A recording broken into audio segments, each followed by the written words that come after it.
Where does Bitcoin go from here? Well, we've got a couple of events that people need to keep mindful of. The first is that the Bitcoin halving, which is when the amount that miners who run the Bitcoin network get paid, every 4 years or so, the amount they get paid gets cut in half. That happened in May of last year.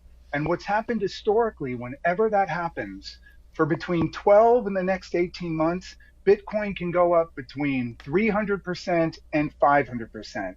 So we are about halfway through the post-halving bull run. So by my judgment, we have a lot more to go with Bitcoin. Certainly 100,000 and quite possible $150,000 by end of this year to maybe Q1 next year. Those are some big assumptions there.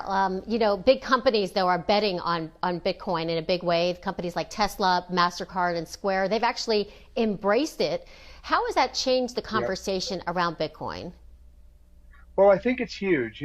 I think the latest survey I saw was about 5% of the publicly traded companies in the United States, the CFOs said they would consider adding Bitcoin to their balance sheet. And the reason they're thinking that is because corporations have trillions of dollars in cash, and where do they put it?